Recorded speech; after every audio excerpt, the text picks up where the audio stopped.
berikan semua yang kita minta.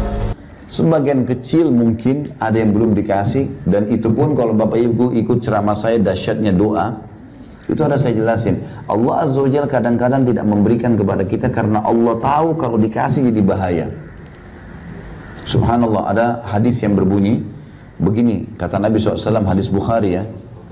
Allah berfirman, hadis Qudsi, kepada malaikat, luaskan rezekinya hambaku yang ini, gitu kan. Karena dengan dia saya luaskan, dia bersyukur dan dia taat padaku. Sempitkan rezekinya orang yang ini, karena dengan kalau kalian luaskan, dia akan kufur kepada saya. Saya berbagi begini teman-teman. Saya punya seorang teman dekat saya, masih waktu dari Madinah sama-sama gitu.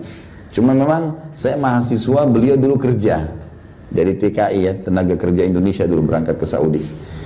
Yang jelas saya waktu masih mahasiswa sering ketemu, jadi teman. Sampai sekarang alhamdulillah masih sahabat dengan saya. Ada satu hal yang saya jadi bertanya, ini bukan menceritakan aib karena saya tidak sebutin namanya, cuma mengambil ibrah. Saya dari pertama berpisah dengan dia sampai terakhir mungkin sekitar 7-8 tahun yang lalu, saya terus bertanya, orang ini Bapak Ibu sekalian dahinya hitam sekali, Masya Allah ibadahnya, azan ke masjid luar biasa terkenal, ibadahnya bagus, tapi dia subhanallah keadaan ekonominya pas-pasan.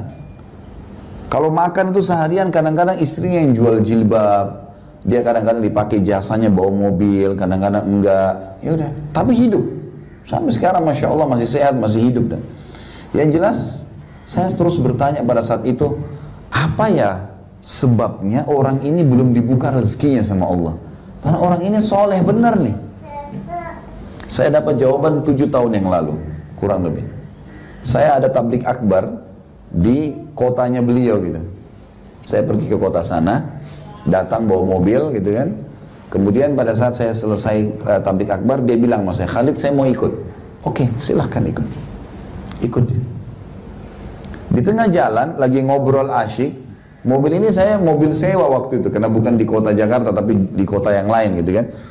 Saya mobil sewa. Mobil ini saya sewa kalau di Jakarta Avanza ya. Mobil ini ya kalau di Indonesia standar gitu kan semuanya. Rupanya ada satu mobil ugal-ugalan. Apa nih ugal-ugalan? Jadi mengganggu orang ya. Lewat satu, kayak semalam saya susah tidur, ribut motor gitu. Luar biasa. Akhirnya dia lewat nih mobil, orang Indonesia bilang, di Jakarta bilang ugal-ugalan dia. Terus dia nyelip mobil kita nih, sampai mobil yang saya pakai ini goyang nih. Terus saya bilang, innalillahi wa inna ilaihi raji'un. Semoga Allah kasih hidayah. Saya bilang gitu. Teman saya ini di belakang marah-marah dia, dicaci maki mobil itu. Semua macam-macam keluar nih, sampai kebun binatang keluar nih. Waktu dia caci maki orang itu, saya tiba-tiba dapat jawaban dari Allah nih. Oh, orang ini masih mobil sewa, ini rental, dia udah bisa caci maki orang gitu. Bagaimana kalau dia pakai mobil Mercy orang ini? Habis orang semua dicaci maki sama dia.